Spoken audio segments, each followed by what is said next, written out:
Bueno, Papá Noel trae motosierra. La verdad que los datos que estamos viendo en este último mes del año y puntualmente una de las últimas semanas son preocupantes, a pesar de lo que dice el ministro de Economía, Luis Caputo, que en su cuenta de Twitter dijo resumen de una gran semana, ¿no? Entonces puso presupuesto media de sanción, actividad económica, crecimiento 5,3 interanual, crecimiento acumulado en los primeros 7 meses 4,5, el más alto de los últimos 20 años, superávit comercial de noviembre 2.500 millones, 4 veces lo proyectado por el REM, récord de exportaciones, superávit energético, exportaciones de manufacturas industriales, récord en los últimos 11 años, pobreza 27,5%, inflación mayorista 1,6, 24,3, empleo, aumento de 238.000 puestos de trabajo en los últimos 12 meses, riesgo país más bajo desde 2018. Tuiteó el ministro de Economía. Bueno, es como Narnia, ¿no? Elegir ver un país que es realmente para muy poquitos, que se desmiente rápido. Simplemente voy a tomar el último informe del Instituto Argentina Grande, que la verdad que hacen un gran laburo y te muestra el reverso de todo esto que tuiteó el ministro de Economía. Vamos a poner el resumen ejecutivo. Superávit fiscal frágil, ¿sí? Noviembre cierra en positivo, pero explicado por un recorte brutal del gasto. Porque lo que te muestra Caputo es el final, no te muestra cómo lo obtuvo. Bueno, recorte final brutal del gasto, caída del 80% en inversión y no por ingresos genuinos. Claro, tiene superávit pero porque no hace nada. Ajuste con serrucho, subsidios, caída del 53%, transferencias a las provincias, caída del 58%, sostienen el ancla fiscal a costa de capacidades estatales clave, obra pública en coma. La construcción cae 52,8% comparativo con 2023 y vuelve a desplomarse en noviembre, casi 13% mensual. El empleo en retroceso. Desde el cambio de gobierno se perdieron 154.000 empleos privados. Construcción e industria lideran las caídas. Empresas cerrando, 20.134 firmas menos en 2 años. Promedio 30 empresas que cierran por día. Más de una por hora, si lo quieren calcular. Más trabajo pero menos calidad. Dice, bajó el desempleo, pero el 85% de los nuevos puestos son informales. Esto lo mostramos la semana pasada. Los salarios que no levantan. El salario privado registrado, que es el de mejores condiciones, sigue por debajo del salario que recibió Milei. 2% abajo y 5% si se mide con la canasta actualizada. Y el dólar y las bandas en tensión. Cambian las reglas cambiarias, baja el riesgo país, pero el tipo de cambio sigue errático y la sostenibilidad está en duda. Esto es como el reverso del tuit de Luis Caputo. Se puede hacer zoom en cada uno de estos puntos. Vamos a ir mostrando, acá está el dato de lo que está pasando con el trabajo. Y es un mapa interesante porque en esta reprimarización de la Argentina y en esta economía que va a 2 velocidades, pero a una velocidad rápida va a un sector muy chiquitito, que es sector financiero e hidrocarburos. Lo otro va en rojo. Y acá está el total de empleos registrados, la caída de más de 150.000 puestos de trabajo en el sector privado y el dato de que Neuquén y Río Negro no absorben todo el empleo que se cae. Es interesante este dato porque un país de servicios y producción primaria no alcanza para 50 millones de personas. Y esto se va a ir profundizando. Va a haber algunos sectores que van a crecer y todo el resto va en caída. Y los sectores que crecen no pueden absorber. Por eso no se puede ligar solamente el crecimiento a 2 sectores que emplean poco, que es el sector primario y el sector financiero. De hecho, el sector financiero está cayendo en cantidad de trabajadores. No solo porque hay un montón de bancos privados que están cerrando sucursales en muchos lugares del país, dejando una sucursal virtual, sino que se están concentrando y está cada vez contratando menos. Sigo en el Zoom de este trabajo del Instituto Argentina Grande, que es un poco el reverso de lo que planteó Caputo. Acá está ingresos y gastos del sector público y ahí tenés la inversión en obra pública, una caída del 80%, las transferencias a las provincias caída de casi el 60%, subsidios caída del 53%, jubilaciones y pensiones caída del 6%, el resto de los gastos, asignación universal por hijo, asignaciones PAMI caída del 25%, transferencias a universidades caída del 29% y bueno, obviamente te da superávit. Este es el costo. Y después la última columna dice intereses de deuda caída del 30%. Eso porque no lo cuentan. Sobre todo la deuda en pesos que ya acumuló casi 9 puntos del PBI. Después tenés las empresas, el Zoom, 20.134 empresas menos, hasta 30 empresas menos por día. Y la mayor concentración, provincia de Buenos Aires, Córdoba y Santa Fe. Destrozado. Y un lugar que está muy en rojo también, Misiones, que acompaña sistemáticamente al gobierno, lo mismo Córdoba y lo mismo Santa Fe, totalmente en rojo. Sigo haciendo zoom en el caso de las empresas, porque hay 15 de las 19 ramas en las cuales se mide que están en caída. Transporte, comercio, inmobiliario, servicios profesionales y científicos, industria, agricultura, construcción, hotelería, servicios artísticos, intermediación financiera, todos en rojo. Todos en rojo. Lo único que subió fuerte, la que más subió es actividades administrativas y servicios de apoyo, o sea, servicios. ¿Vieron que el otro día hablábamos con Gabriel Martino, un banquero que decía, bueno, vamos a una Argentina de servicios? Es eso. Todas las actividades en caída, excepto alguna de servicios, y poquito, como dice ahí en este gráfico, la explotación de minas y canteras y suministro de electricidad, gas y etcétera. Todo el resto para atrás. Tenemos más zoom sobre esto. Esto es el dato que dábamos el otro día, que el gobierno celebra que hay más trabajo. Lo cierto es que hay 238.000 nuevos ocupados, pero de esos 238.000, 201.000, o sea, el 85%, son informales. Son informales. O sea, tienen menos derechos. Entonces, lo único que está pasando es que se destruye trabajo formal y se recupera un poquito, ni siquiera todo, en trabajo informal. Y el salario sigue por debajo del que recibió Milei.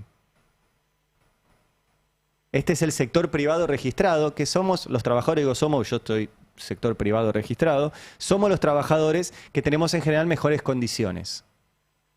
Bueno, el salario privado registrado está por debajo de lo que dejó el gobierno anterior, o sea, de lo que recibió Milei. Y encima te comieron un año, porque en este gráfico vos ves que primero bajó, lo tiraron en diciembre de 2023 para un barranco, se recuperó, se fue recuperando a poquito. Un año después llegó a más o menos lo que cobrabas cuando asumió Milei y después volvió a bajar. Entonces te comieron un año y encima ahora sigue por debajo. Este es, repito, el reverso de esa gran semana que celebró el ministro de Economía, Luis Caputo, en una cuenta de Twitter. El presidente, Javier Milei, ayer fue a dar una charla con Luis Majul, que en lugar de tomarse el trabajo de leer y de informarse, bueno, simplemente tira centro para que el presidente cabecee. Bueno, acá le preguntó sobre este dato de las 20.000 empresas menos. Mirá. Desde que usted asumió cerraron 20.000 empresas y se perdieron 154.000 puestos de trabajo formales. ¿Y entonces cómo es que bajó el desempleo? ¿Y cómo es que se crearon 250.000 puestos de trabajo? Usted, digamos, tiene que mirar el agregado. Algunas empresas cierran y otras se crean. Otras, claro. Bueno, no está pasando eso, pero vamos a mirar el agregado, como dice el presidente. En este caso, con un trabajo en el Instituto Gino Germani, que les mostré la semana pasada, que está muy bueno. Y este trabajo lo que te muestra que en realidad lo que hubo fue 407.000, vamos a hacer redondos, 400.000 asalariados formales menos ahí. Asalariados formales menos. Después lo que hubo, ya que el presidente dice que miremos los agregados, un aumento del asalariado informal, un aumento del cuentapropista de baja calificación, esto es el monotributista, ¿sí? Y un pequeño aumento del patrón formal. Pero no te alcanza, porque hay incluso caída de los cuentapropistas con calificación, caída incluso en algunos sectores de patrón, dice ahí, y finalmente el cálculo te da en el agregado 214.000 ocupados menos.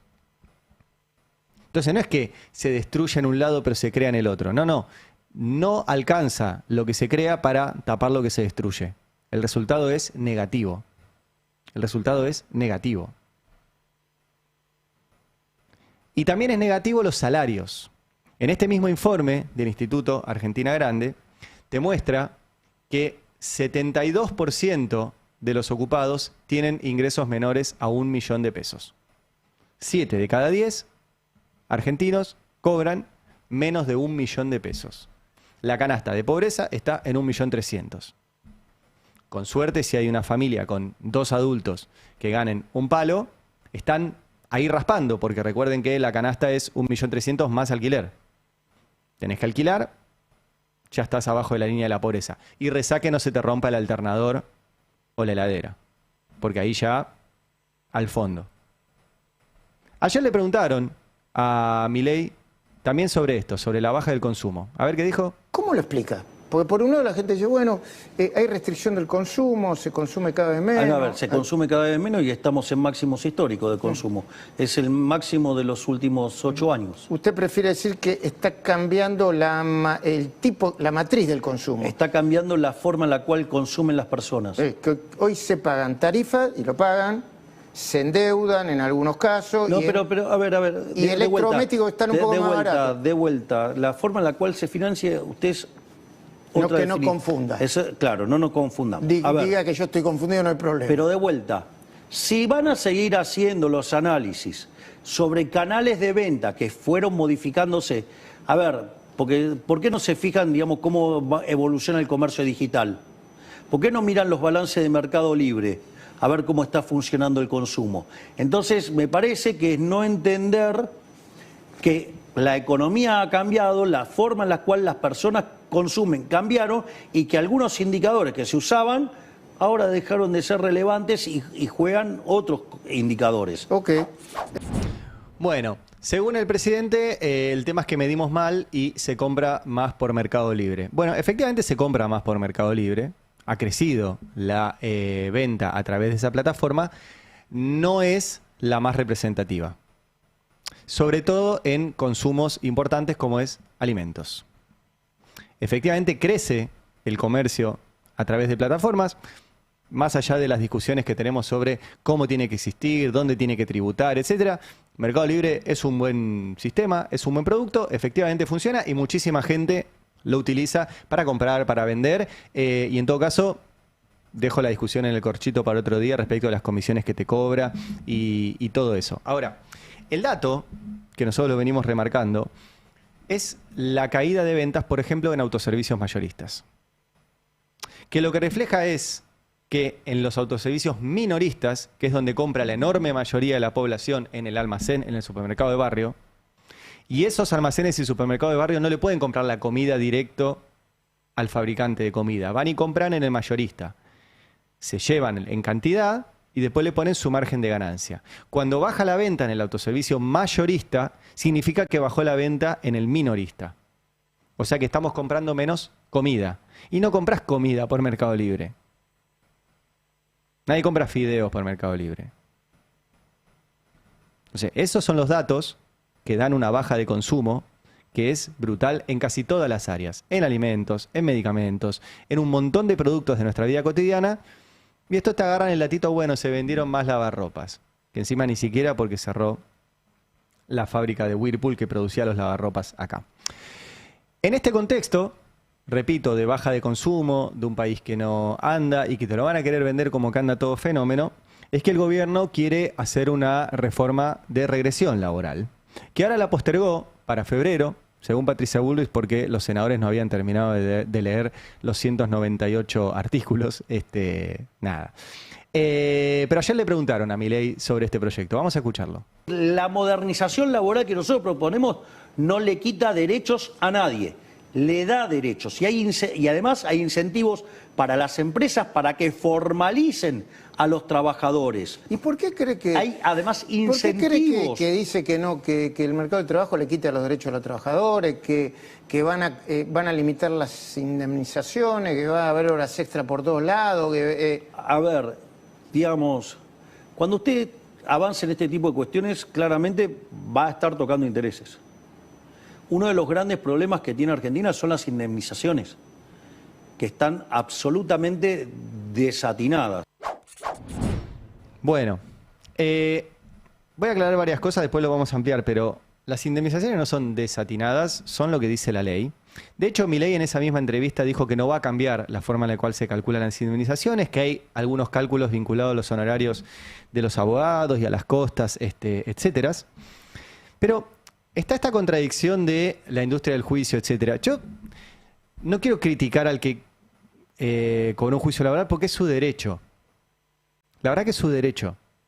Y era el derecho de Milei, que en el libro El Camino del Libertario, de paso le agradezco a Rodrigo Quiroga que no solo nos da mucho material generalmente sobre ciencia, universidad y etcétera, sino que también publicó este fragmento de este libro, que la verdad que yo no lo leí, donde Milei cuenta justamente de que él, en un momento de su vida, su empleador, dice, era un contexto de mucha austeridad, pero con mucho de lo que me hace feliz. Sin embargo, cuando regresé de las vacaciones, me vuelven a plantear una nueva reducción de salario, achicando nuevamente la cantidad de horas. Me pareció un delirio, no lo acepté. Me pareció tan bajo y miserable lo que me hizo aquel empleador que le hice juicio, ya que no estaba formalizado. Obviamente lo gané. Sin embargo, la cosa estaba difícil y como los estudios mostraban que una persona tarda cerca de 2 años para volver a encontrar empleo, adopté una posición pesimista y dividí el monto de la indemnización como para sobrevivir 4 años. Eso daba una cifra mensual que, sujeta a que Conan siguiera teniendo las mejores condiciones de vida posible, me permitía gastar el equivalente, por día el equivalente a una pizza. Es interesante la anécdota, porque estamos re a favor de que Milei, si tenía un trabajo y se tomó vacaciones y volvió y su empleador le quiso bajar el sueldo y bajarle las horas, no lo aceptara. Pero cuando no lo aceptó se tuvo que ir.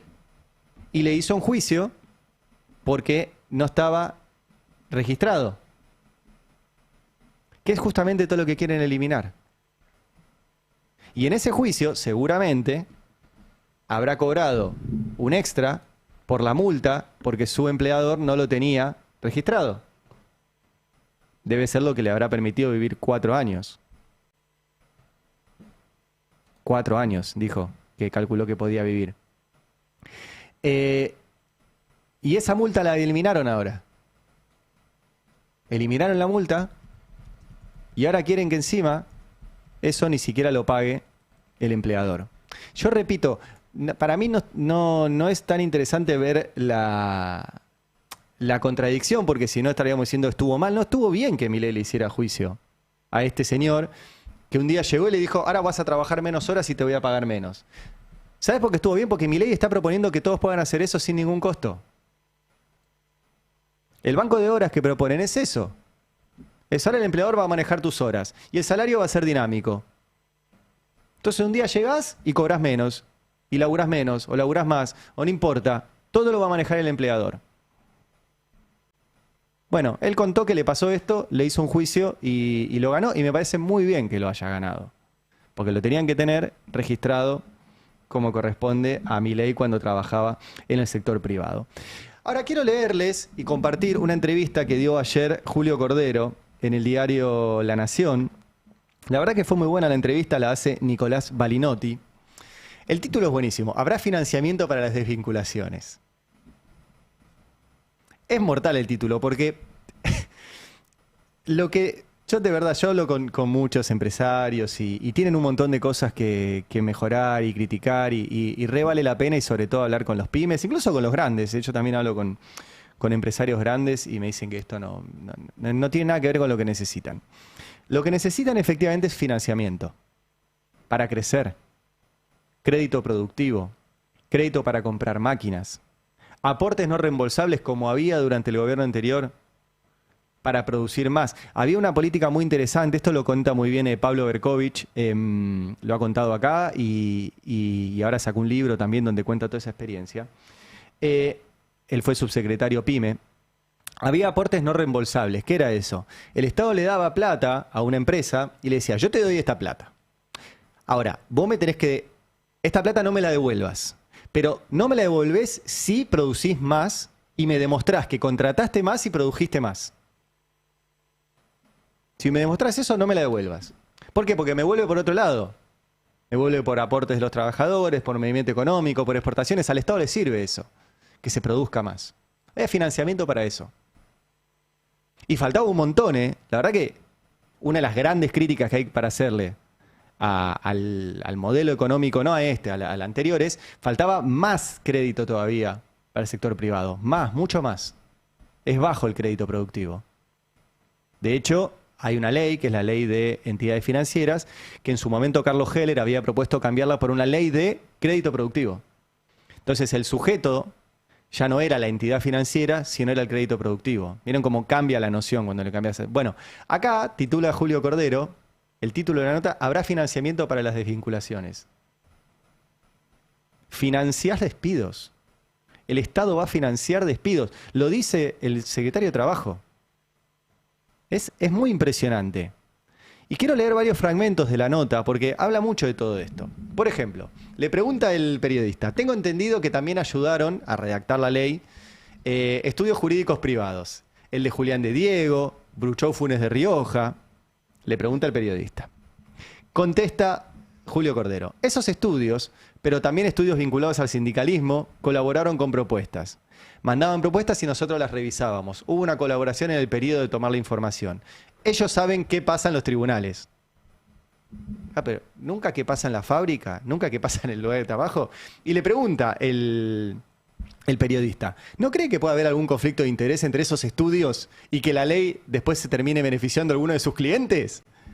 Es similar a lo que sucedió con usted cuando participó en la redacción de la letra chica del DNU 70-2023. Él, Julio Cordero, laburaba para Techín.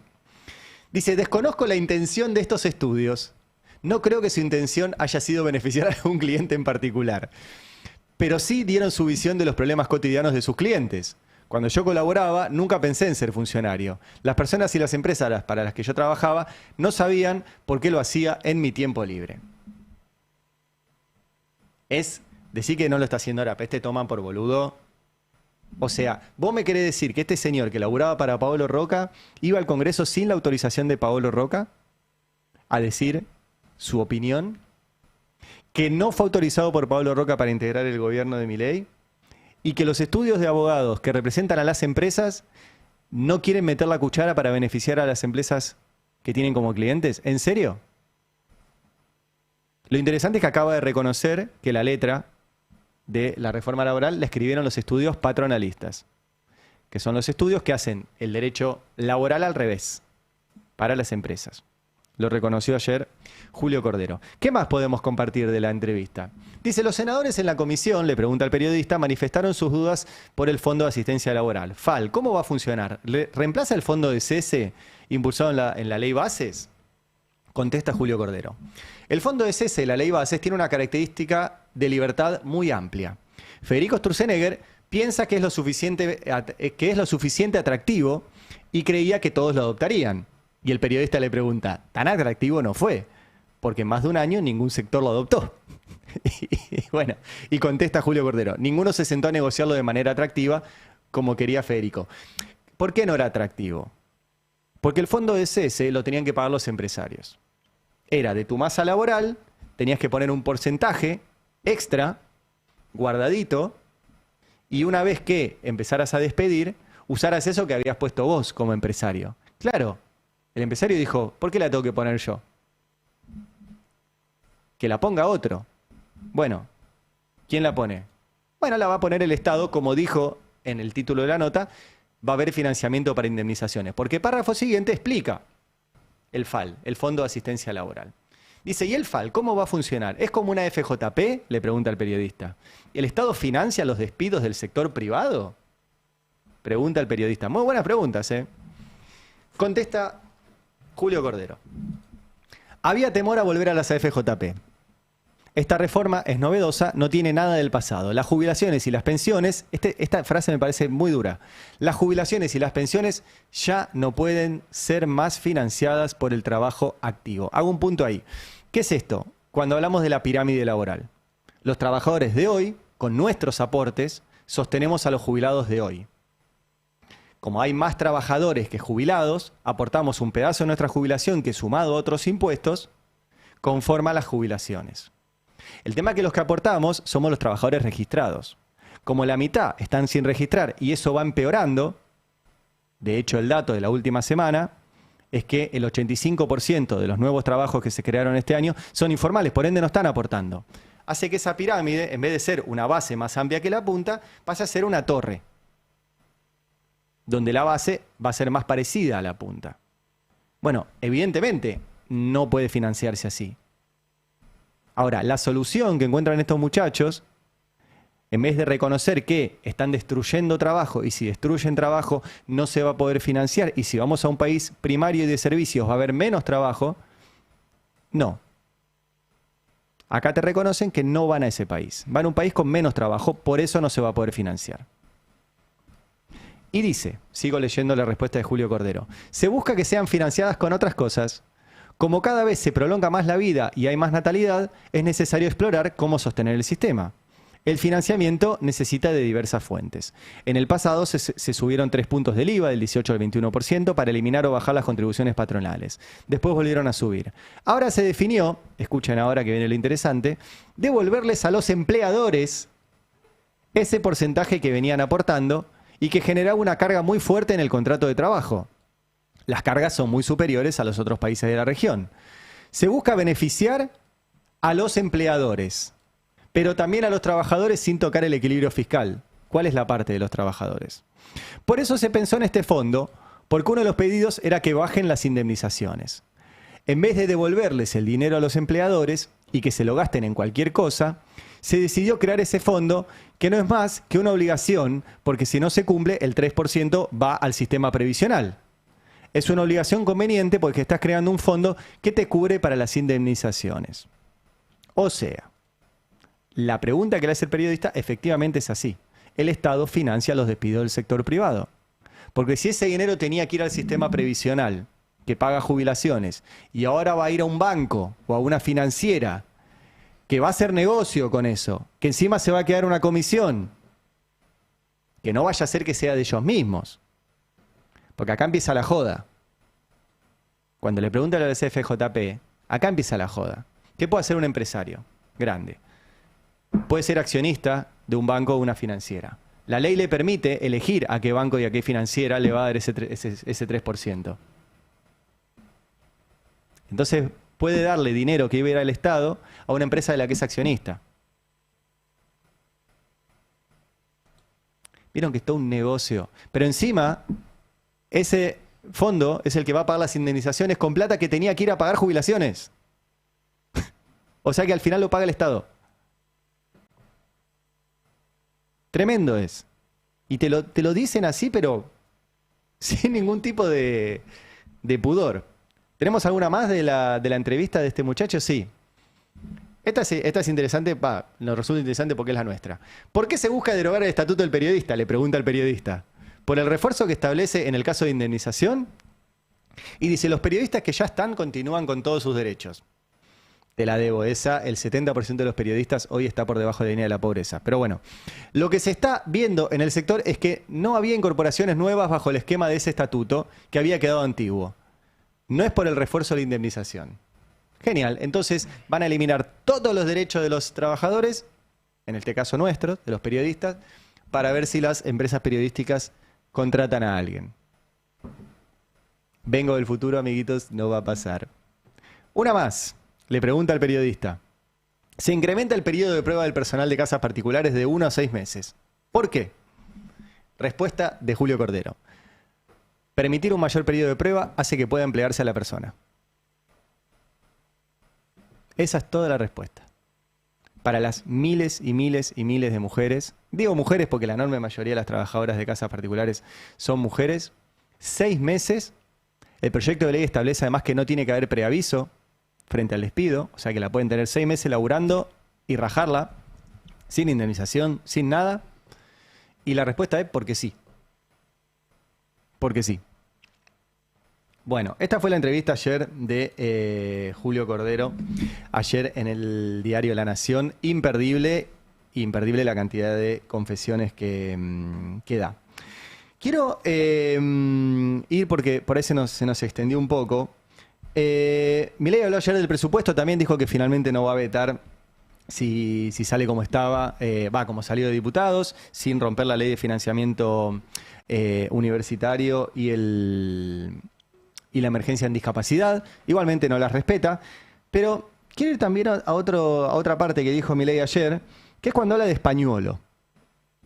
Porque en medio de todo esto están los casos de corrupción del gobierno, que tuvo varios, pero 3 grandes. Uno el caso Libra, que también le preguntaron ayer y dijo, bueno, ya está resuelto, no pasa nada. Otro el caso Spert y otro el caso Españuelo. Españuelo es este hombre de la intimidad de Milei, que aparecieron unos audios donde él decía que había un montón de coimas dando vueltas en la Agencia Nacional de Discapacidad para direccionar las licitaciones, y una investigación judicial dejó los audios a un costado, pese a que ahora insisten en peritarlos y qué sé yo, y encontró a partir de esa pista un sistema de direccionamiento brutal de las licitaciones de la Agencia Nacional de Discapacidad.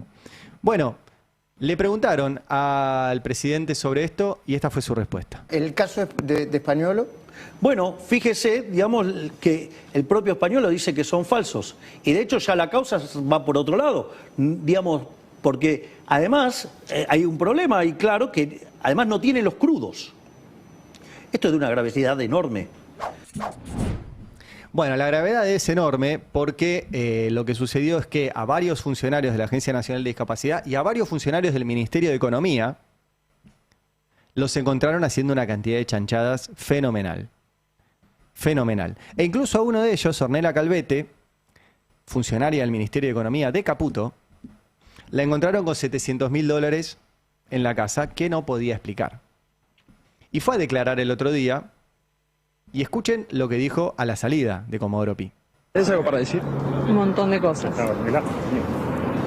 Tengo para decir un montón de cosas. Lo único que dijo Ornella Calvete, tengo para decir un montón de cosas. La única frase que respondió a la salida de Comodoro Pi, después de haber ingresado.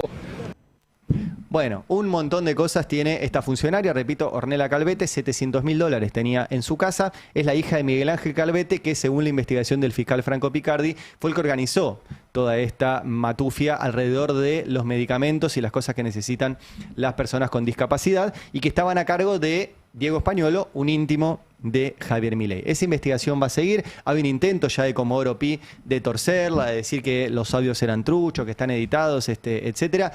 Yo repito lo que dije el primer día, los audios van a ser una anécdota, y acá seguramente si el Poder Judicial hace lo que tiene que hacer, va a llegar directamente a Karina Milei, y si es Karina Milei, es Javier Milei.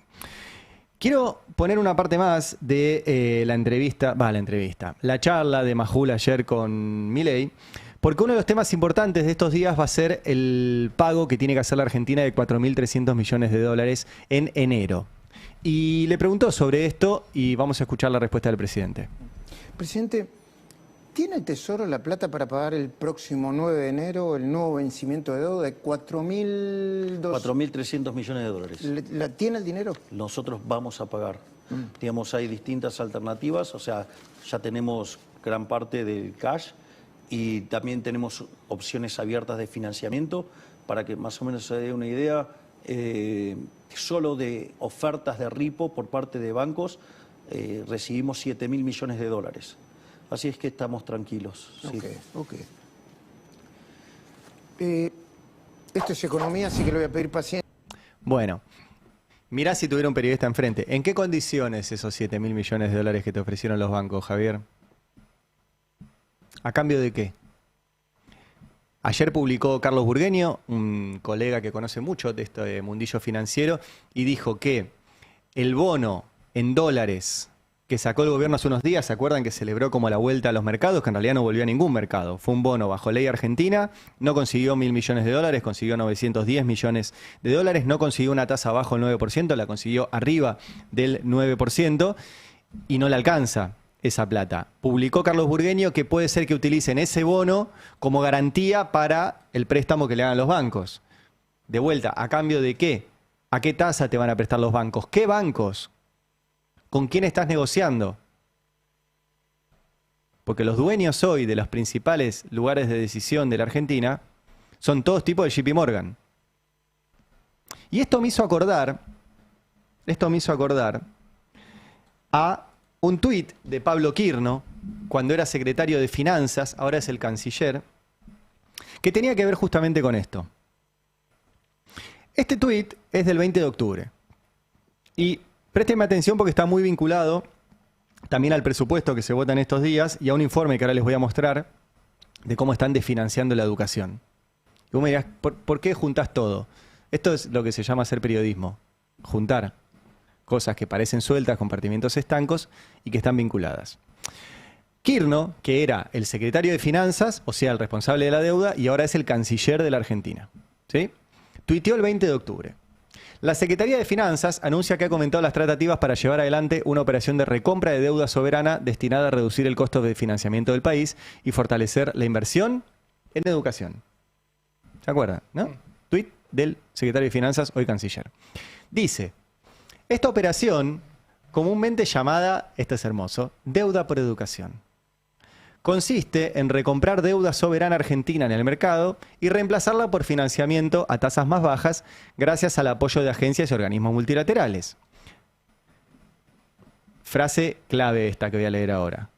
Para su reestructuración, dijo Pablo Quirno, se ha designado a JP Morgan como el banco que nos asistirá en este proceso.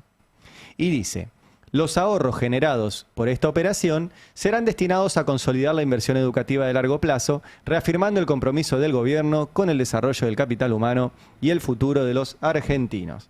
Esto tuiteó, repito, el entonces secretario de Finanzas hace exactamente 2 meses, 2 meses y 2 días, ¿no? Dijo, vamos a cambiar deuda por educación, vamos a reestructurar todo esto con el JP Morgan, banco donde trabajó él, donde trabajó Caputo, donde trabajó Vladimir Berning, el vice del Banco Central, donde trabajó Santiago Bauzile, el presidente del Banco Central, donde trabajó José Luis Daza, el viceministro de Economía, que no sé si está confirmado si se va finalmente el ministro de Economía de Chile, pero anda en eso. No explicó nada más que esto. ¿A qué tasas? ¿Cuánto se va a cambiar? ¿Cuándo va a ser esto? ¿Dónde van a poner la guita de educación? Nada. Nosotros hicimos un pedido de acceso a la información pública para pedirle el contrato con el JP Morgan. Porque si ustedes leyeron ahí el tuit, él dice que se ha designado a JP Morgan. Se ha designado se ha designado. Bueno, nos dieron una respuesta que se las muestro. Esta fue la respuesta oficial al pedido de acceso a la información pública, donde dicen que esto es un funcionario en una red social, nada, simplemente el secretario de Finanzas y ahora canciller, en el contexto de un anuncio relativo al inicio de tratativas para una determinada operación. Y dice, las mismas se circunscriben a instancias de diálogo y de evaluación preliminar sin que ello implique la adopción de compromisos ni decisiones formales. ¿Qué significa esto? Nosotros pedimos el contrato con JP Morgan, y nos dijeron que el contrato no existe. Entonces, una de dos. O el secretario de Finanzas, hoy canciller Pablo Quirno, mintió en su tuit, porque dijo que se había designado, o el gobierno nos está ocultando la información de este contrato con el JP Morgan para hacer supuestamente deuda por educación. Y esto me da pie, y por eso quería unir las cosas, al último informe del CEPA, que muestra cómo se está dando el desfinanciamiento de la educación. Porque supuestamente iban a cambiar deuda por educación. Bueno, desfinanciamiento de la educación técnica profesional. Yo les recomiendo que nos miren en YouTube y si no, obviamente, se los cuento.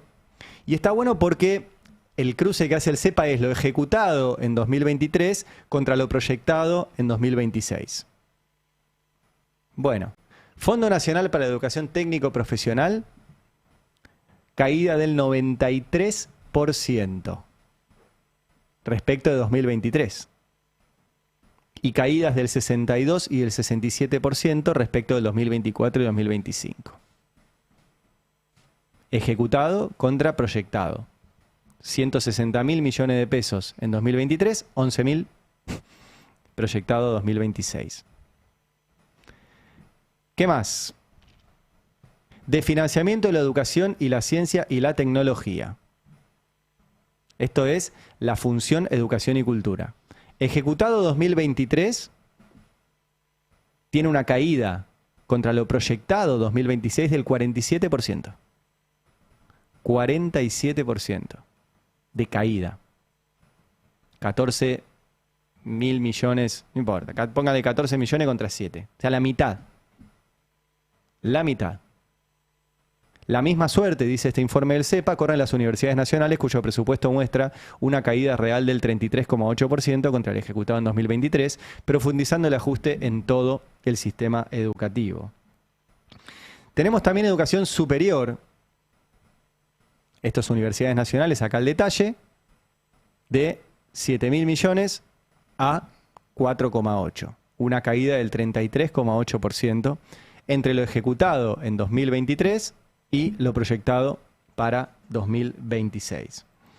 Becas a estudiantes. Becas a estudiantes en este informe del CEPA. ¿Tenés ahí para mostrarlo? Ahí está. 76% de caída. 76. O sea que de cada 10 becas que daban, 7 ya no las más de 7. ¿Sí? 76% de caída. Y la ciencia, casi 50, 48,8% de caída entre lo ejecutado en 2023 y lo proyectado para el 2026. Entonces vuelvo al tuit de Kirchner, que decía que íbamos a cambiar toda nuestra deuda, iba a ser deuda por educación, y lo iba a hacer el JP Morgan. Y después nos dijeron que no hay nada firmado. Y ayer Milei dijo, no, tenemos oferta de 7.000 millones de dólares de bancos que nos van a prestar para hacer frente a los compromisos. Entonces, ¿era por educación? ¿Era para los acreedores? ¿Era para la deuda? ¿Bajo qué criterio? ¿Con qué tasas? Bueno, Papá Noel trae motosierra, amigos, y entre ellas en educación con este proyecto que presentó el gobierno y que esperan votarlo ahora. Repasemos eso, Beldic. ¿Cuándo se trata el presupuesto en el Senado? Se trata el viernes 26, según lo que estableció Patricia Bullrich al término de la reunión